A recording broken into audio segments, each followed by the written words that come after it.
नमस्कार, आपका डॉक्टर देख रहे हैं आप। मैं हूं आपके साथ शमशेर सिंह। हमारी आंखें बहुत नाजुक होती हैं और अगर इनका ध्यान न रखा जाए तो नाजुक अंग बहुत जल्दी खराब हो जाता है।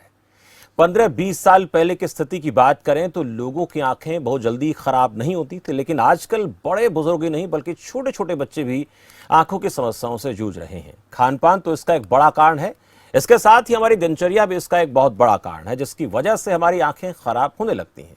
कुछ ऐसी बीमारियां भी हैं जिनकी वजह से आंखों की रोशनी अचानक से कम होती है। उनके बारे में जानना जरूरी है, साथ ही यह भी समझना जरूरी है कि कौन सी बातों का ध्यान रखकर हम अपनी आंखों को खराब होने से बचा सकते हैं।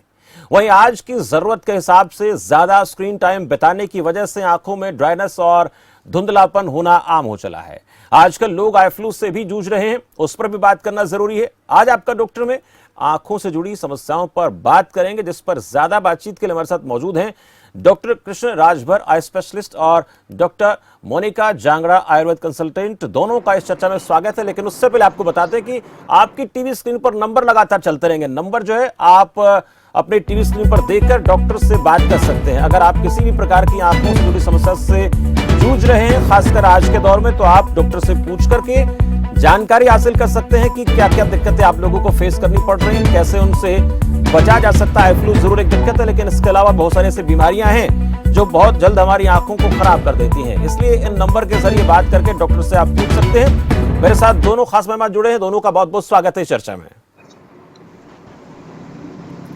मैं पहला सवाल डॉक्टर कृष्ण राजभर आपसे करना चाहूंगा। आंखों से जुड़ी बीमारियां हमें कुछ संकेत देती है, कुछ लक्षण बताती हैं कि देखिए अगर ये दिक्कतें आपको हैं तो फिर आप एक बार अपना चेकअप करा लें। तो क्या चीजें ज्यादा मोटे तौर पर नजर आती है किसी भी व्यक्ति को अगर उसको आंखों से जुड़ी कोई परेशानी हो रही है तो?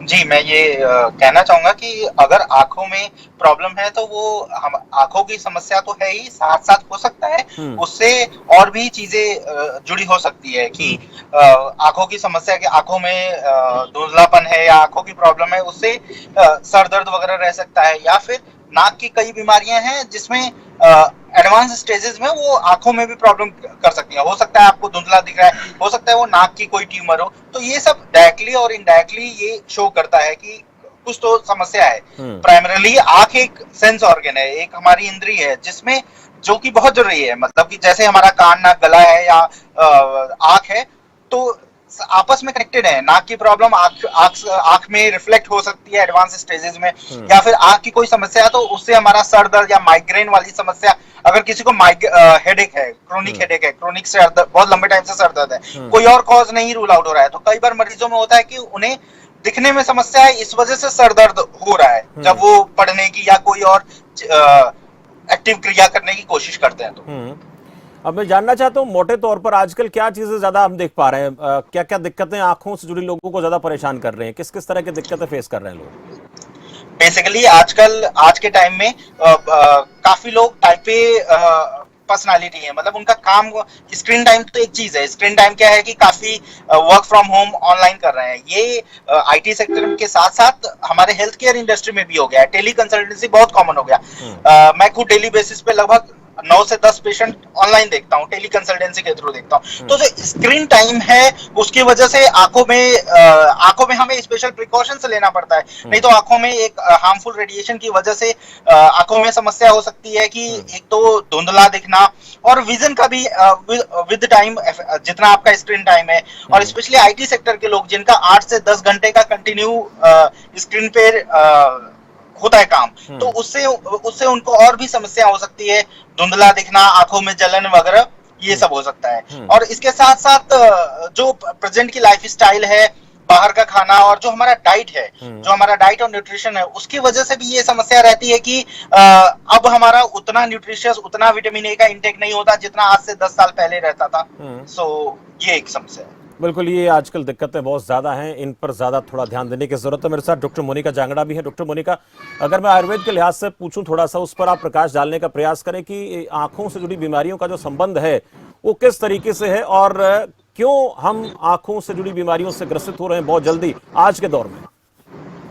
आज के सिनेरियो में जैसे हम देखते हैं कि सभी लोग अपनी दिनचर्या को अच्छे से फॉलो नहीं कर पा रहे हैं। जैसा आयुर्वेद में बताया गया है, लोग अपनी आंखों का ध्यान नहीं रखते हैं। जैसे कंप्यूटर स्क्रीन का टाइम इतना ज्यादा हो गया है जिसकी वजह से आंखों में शुष्कता आ जाती है, ड्राइनेस हो जाती है।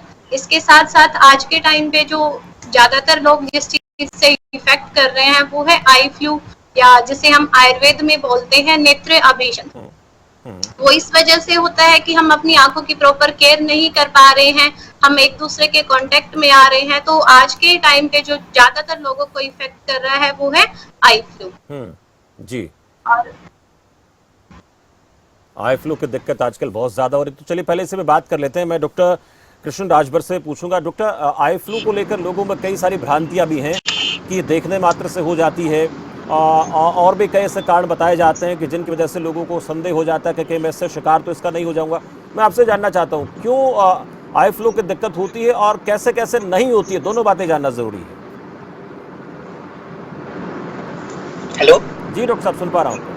हाँ, एक बार क्वेश्चन प्लीज रिपीट करेंगे। आई फ्लू को लेकर बात जैसे हम कर रहे हैं कि ये आखिर किन वजहों से होती है और कौन सी ऐसी भ्रांतियां जिनको लेकर लोग बैठे कि इस वजह से भी ऐसा होता है, तो किन कारणों से होता है, किन कारणों से नहीं होता है। जी बिल्कुल, अभी जैसे कि आई फ्लू का जुलाई महीने से केसेस हमारे देश में काफी बढ़ा है, स्पेशली नॉर्दर्न पार्ट में। तो इसका एक कॉमन कारण हो सकता है कि मॉनसून है, तो फिर इन्फेक्शन के फैलने की एक मीडियम मिल जाता है, वो एक कारण है। और इसके साथ साथ जो हमारे देश में कोई भी बीमारी होती है, स्पेशली जो फैलती है एक दूसरे से, वो पॉपुलेशन हाई होने की वजह से, और जो कांटेक्ट होता है लोगों का पब्लिक ट्रांसपोर्ट में या फिर वर्क प्लेस पे, वो बहुत ज्यादा होता है। तो आई फ्लू का जो है, ये एक तो है कि बारिश की वजह से, बढ़ते हुए मॉनसून में बारिश काफी ज्यादा होता है, उसकी वजह से होता है। दूसरी चीज की, अगर किसी को है तो परिवार में अगर हम प्रॉपर सावधानी ना बरतें, मतलब कि अगर तकिया सेम यूज हो रहा है, टॉवेल सेम यूज हो रहा है और रुमाल सेम यूज हो रहा है, तो उसकी वजह से फैल सकता है। ये फैलने वाले फैक्टर्स हो गए जी। और पब्लिक ट्रांसपोर्ट में अगर किसी एक को है, उसके आसपास कोई दूसरा है, और तो ये होने के चांसेस ज्यादा होता है। इसलिए ये एडवाइस भी होता है कि अगर आपको आई फ्लू है तो आप काले चश्मे लगाएं और साथ साथ पब्लिक ट्रांसपोर्ट में ट्रेवल करने से बचें। इससे आप उस बीमारी को फैलने से रोक सकते हैं। बहुत से लोग ऐसा भी मानते हैं कि देखने मात्र से ऐसा हो जाता है, उनको एक भ्रम हो गया है कि ये भी एक कारण हो सकता है। देखने मात्र से पर से तो ऐसा हो नहीं सकता, बट हाँ, मतलब ये बोलते हैं कि अगर किसी में सिक्रेशंस ज्यादा हो रहा है, मतलब कोई जैसे कि जैसे कि उनके आंख से कोई सिक्रेशंस आ रहे हैं, चिपचिपा पदार्थ आ रहा है, उसके कॉन्टेक्ट में डायरेक्टली और इनडायरेक्टली आने से ये फैलेगा। देखने मात्र से तो ये नहीं फैलता है। ये बहुत अहम जानकारी उन दर्शकों के लिए जो इस बात को लेकर कहीं भ्रमित हो रहे हैं कि देखने मात्र से ऐसा हो जाता है, क्योंकि डॉक्टर सारा दिन आई फ्लू के मरीजों को देखते भी हैं, लेकिन अगर ऐसा होता तो फिर सबसे ज्यादा प्रभावित वही लोग होते हैं। अपना खुद का परहेज तो रखते हैं, साथ साथ लोगों का जानकारी भी देते हैं। डॉक्टर मोनिका जांगड़ा, बहुत सी ऐसी तकलीफ होती हैं, जैसे एक ड्राइनेस की बहुत कॉमन आजकल प्रॉब्लम हो गई है, ज्यादा लोग स्क्रीन टाइम बिताते हैं, उसमें IT सेक्टर से जुड़े लोग हैं, जैसे कि डॉक्टर बात कर रहे थे। अब इस स्थिति से निपटने के लिए अगर मैं आयुर्वेद के लिहाज से समझना चाहूँ तो क्या तरीका अपनाया जा सकता है, क्या क्या हिदायतें उनके लिए हैं? जो काम तो उनको करना पड़ेगा पर अपने आप को आंखों से जुड़ी समस्या से कहीं ना कहीं सेफ रख सकते हैं। सबसे पहले तो हमें जो हमारा एक्स्ट्रा स्क्रीन टाइम है उसको जितना हम मिनिमाइज कर सके हमें मिनिमाइज करना है। इसके अलावा हमारी डाइट में हमें कुछ चेंजेस करने हैं। जैसे आंखों में ड्राइनेस है तो उसके दो कारण होते हैं। एक तो है कि आंखों में जो आंसू है वो ज्यादा बन ही नहीं पा रहे हैं, कम बन रहे हैं, और एक है कि ड्राइनेस की वजह से भी कई बार एक्स्ट्रा सिक्रेशंस आई में होते हैं, लैक्राइमेशन होती है। तो उसके लिए हमें अपनी डाइट में वो चीजें लेनी है जो हमारी आई के लिए हेल्पफुल है। जैसे हम रेगुलर तौर पे आई ड्रॉप डालते हैं, रिफ्रेश आई जो लुब्रिकेशन का काम करती हैं, या हम आंखों में नॉर्मली जो एंटी लुब्रिकेंट जो डालते हैं वो डालना होता है आंखों में। जैसे हम आयुर्वेद में बताते हैं कि तर्पण आंखों के लिए सबसे बेस्ट बताया गया है। तर्पण में मेडिकेटेड घी है जो हम आईज में डालते हैं। तो तर्पण एक ऐसा प्रोसीजर है जो हम फॉलो कर सकते हैं, बट तर्पण एक चिकित्सक की देखरेख में ही करना चाहिए। जो दिनचर्या में हम फॉलो कर सकते हैं वो है कि हमें जो घी का इंटेक है वो प्रॉपर सफिशिएंट अमाउंट में करना चाहिए, और आई की हाइजीन को प्रॉपरली मेंटेन रखना है। रेगुलर अपने हाथों को सैनिटाइज करना है या हैंड वॉश करने हैं, और बार बार अपने आंखों को टच करना अवॉइड करना है।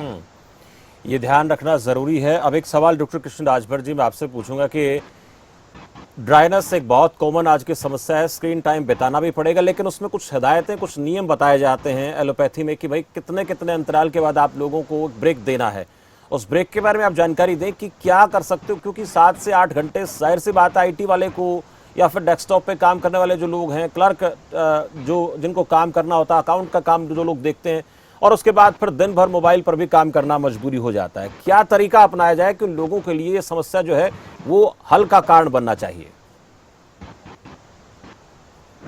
तो इसके रिगार्डिंग मैं ये बात करना चाहूंगा, ना केवल आईटी वाले, आजकल हेल्थ केयर इंडस्ट्री में भी टेली कंसल्टेंसी बहुत कॉमन हो गया। इसके साथ साथ टीचिंग्स, ऑनलाइन टीचिंग के जॉब्स हैं।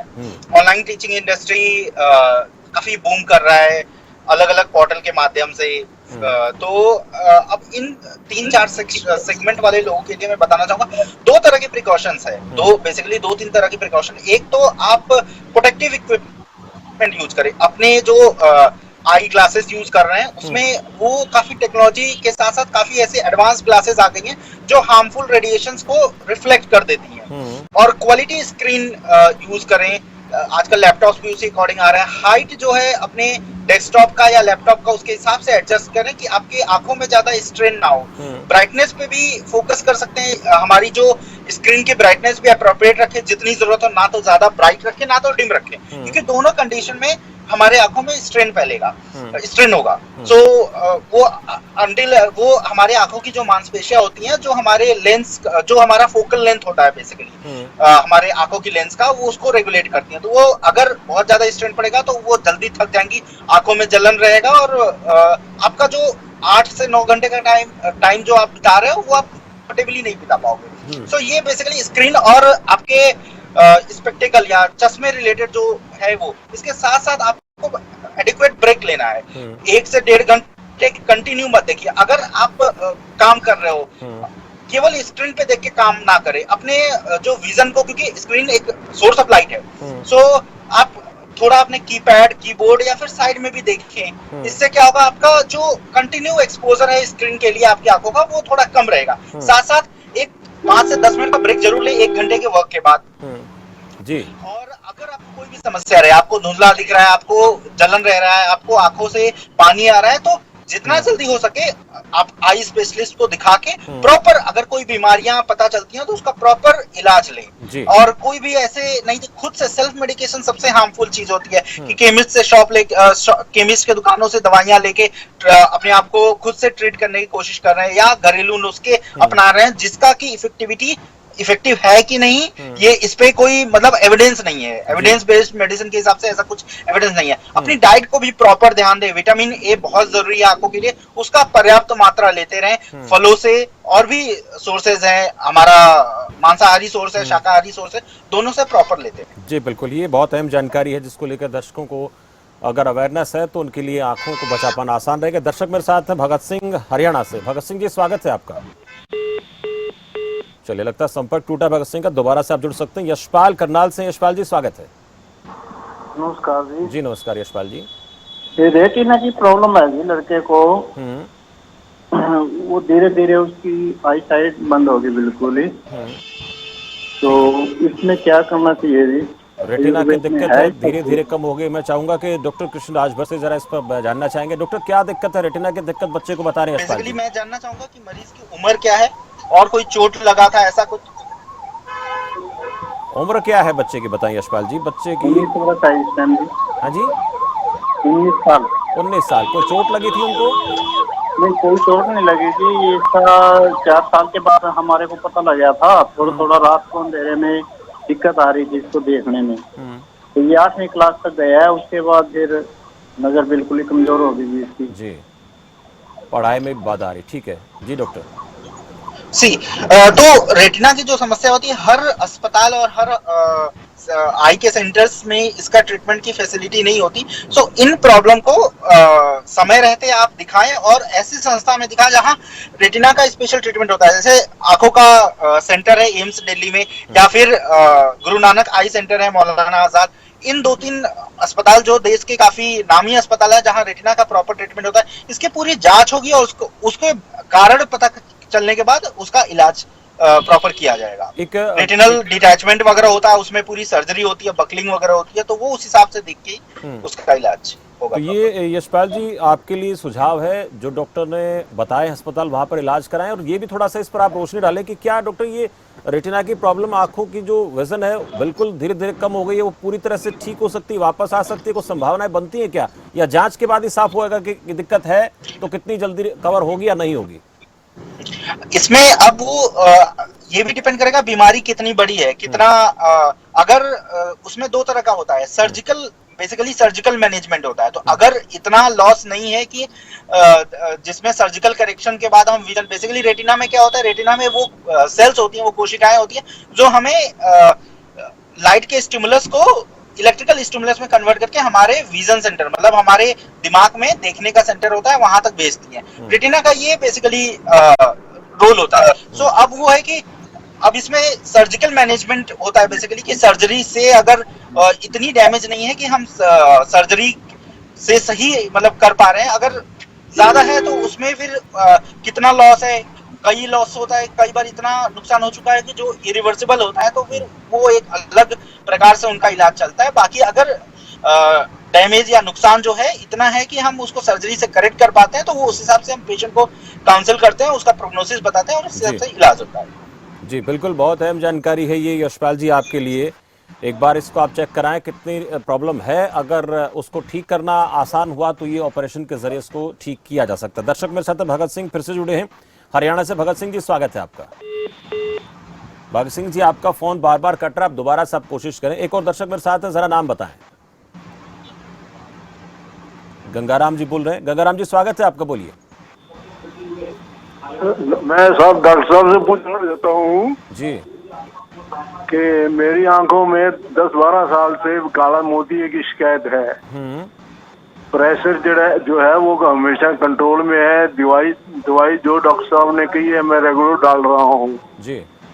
फिर भी मुझे ये बताया गया कि मेरी आंखों के पीछे जो है वो नसें सूख रही हैं। तो मैं उसके लिए पूछना चाहता साहब से जी। दिक्कत मुझे कोई है नहीं, प्रेशर बिल्कुल ठीक है, आज ही चेक कराया था। ठीक है, लेकिन नसें सूख रही हैं, ये डर बताया है डॉक्टर ने कि इसको लेकर चिंता थोड़ी कर रहे हैं। डॉक्टर राजभर क्या कहेंगे गंगाराम जी को, जिस तरह से बता रहे हैं कि देखिए उनका ये मानना है कि प्रेशर ठीक है, यानी बीपी की शायद बात वो कर रहे हैं। दूसरा, आंखों की नसें सूख रही हैं, ये क्या कारण है, अब क्या प्रॉब्लम हो गई, और ग्लूकोमा की परेशानी इनको है?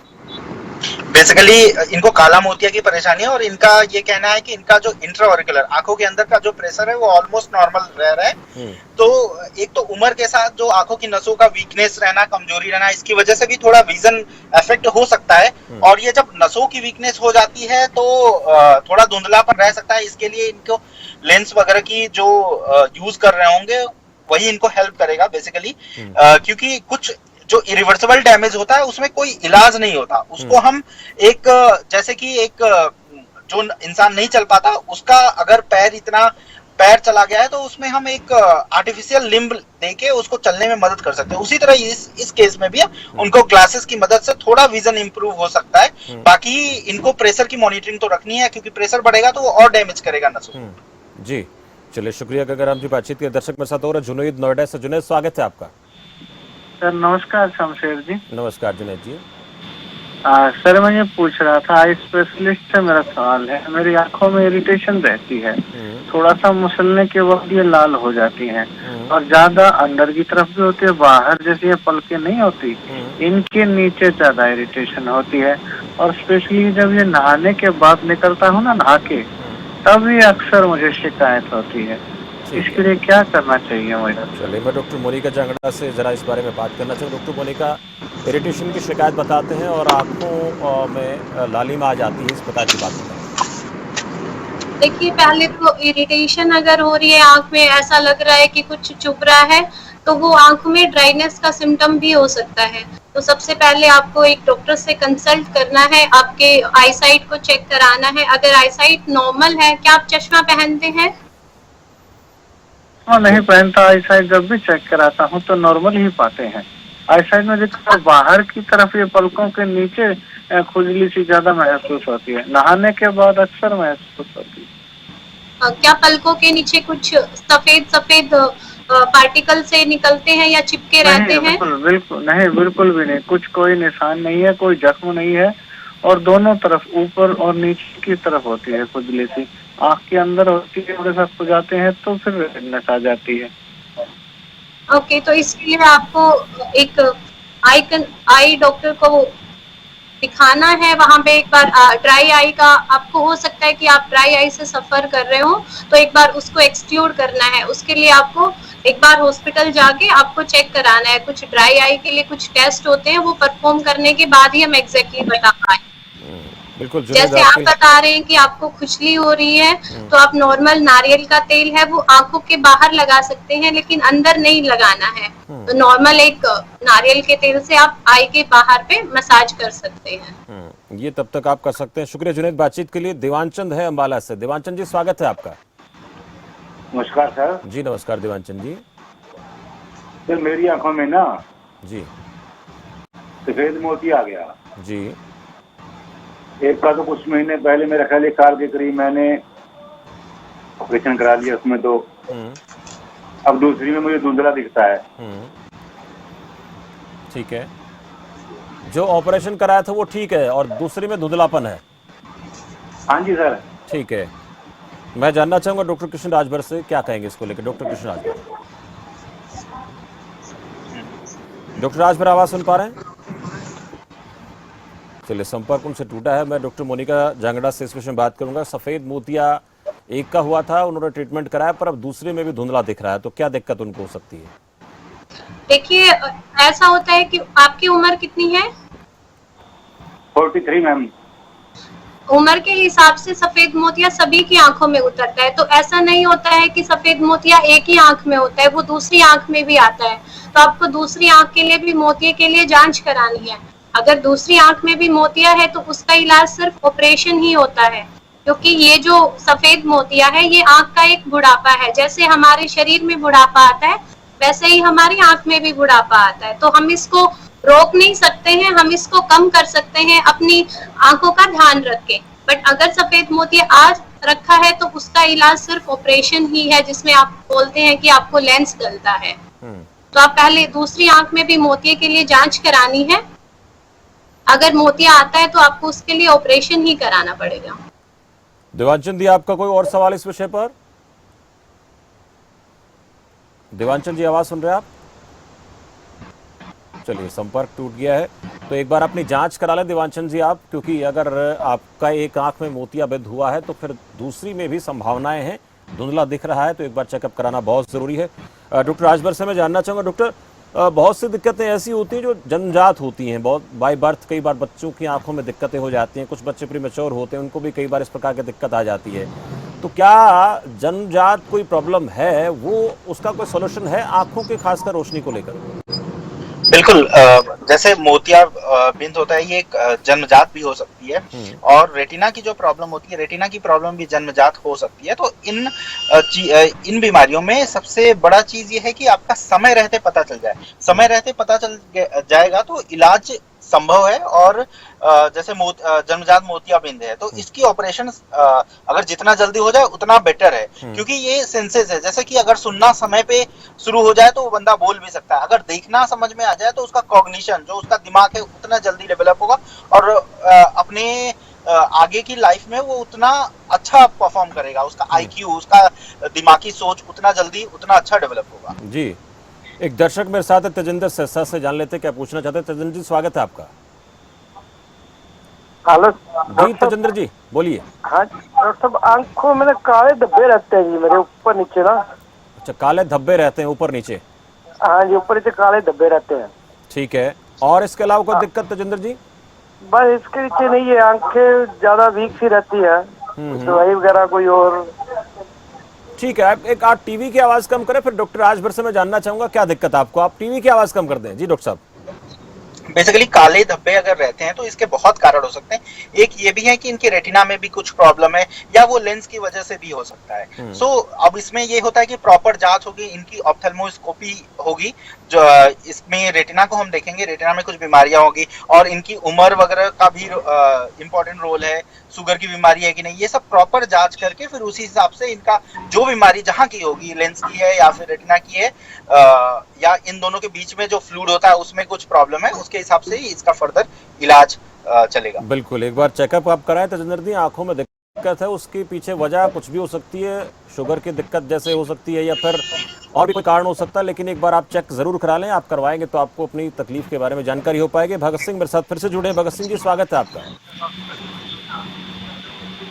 भगत सिंह जी स्वागत है आपका, बोलिए। चलिए, मुझे लगता है कि आवाज़ उन तक नहीं पहुंच रही है। टीवी की आवाज़ मुझे लगता है कम करें, उसके बाद सवाल पूछें। तब तक एक सवाल शुगर को लेकर बात आई थी। डॉक्टर कृष्ण राजभर, आपने शुगर का जिक्र किया, ये बहुत कॉमन आजकल दिक्कत है और धीरे धीरे आंखें जो है, ये कहें कि शरीर को जंग लगता है, वैसे आंखों पर भी बहुत ज़्यादा इसका असर पड़ता है, लेकिन जब तक पता लगता है तब तक कुछ ना कुछ कमजोरी आंखों में आ चुकी होती है। कैसे अंदाज़ा लगाएं कि ये तकलीफ शुगर की वजह से हो रही है या शुगर हमें हो गया है? दोनों ही चीज़ें बहुत ज़रूरी हैं। अब जैसे कि किसी को शुगर है तो उसको लक्षण आएंगे, बहुत ज्यादा भूख लगेगा, बहुत ज्यादा पेशाब होगा और बहुत ज्यादा मतलब उनको भूख, प्यास और पेशाब ये सब ज्यादा लगेगा। अगर ये है तो आप जरूर शुगर की जांच कराएं। प्लस एक उम्र होती है, अगर आपका वजन ज्यादा है और उम्र आपकी 40-45 हो गई है, 40 के बाद हमारे देश में शुगर की बीमारियां बहुत ज्यादा होती है। आपकी फैमिली हिस्ट्री, आपको परिवार में आपके माता पिता या किसी और को शुगर की बीमारियां हैं, आपके भाई बहन सिबलिंग जो आपसे बड़े हैं उम्र में उनको हो चुका है, तो आप जरूर जांच कराएं। और साथ साथ आपको धुंधला दिख रहा है, अगर धुंधला दिख रहा है तो वो एक कारण हो सकता है कि आपके लेंस में ऐसे डिपोजिशन हो गए हैं, क्योंकि शुगर जब ज्यादा बन जाता है तो हमारे लेंस में डिपोजिट होता है और फिर उससे और समस्या अलग अलग शुरू हो जाती है।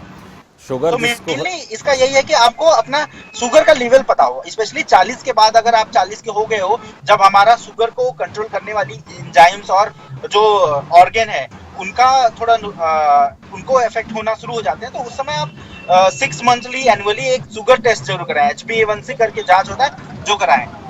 गाड़ी थोड़ा पीछे रखना। ये बहुत अहम जानकारी है। शुगर की जांच कराना बहुत महत्वपूर्ण है। जिन लोगों को शुगर की दिक्कत है उन्हें आंखों की प्रॉब्लम होना धीरे धीरे लाजमी है। अब डॉक्टर मोनिका चांगड़ा से मैं जानना चाहूंगा, डॉक्टर मोनिका, बीपी को लेकर भी कहा जाता है कि अगर ये अप्स एंड डाउन्स उसमें आते हैं तो ये भी आंखों के लिए बहुत घातक हो जाता है।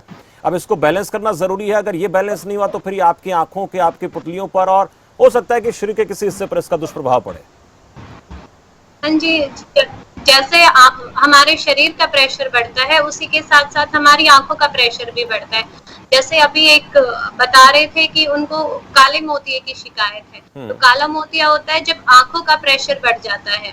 तो ये भी एक हमारे जब शरीर का ब्लड प्रेशर बढ़ता है उसकी वजह से भी हमारी आंखों का प्रेशर बढ़ता है। तो अगर हमारी आंखों का प्रेशर बढ़ता है तो उसमें हमें साइड से जो हमारा पूरा जितना हमें दिखता है, साइड से दिखना धीरे धीरे कम हो जाता है।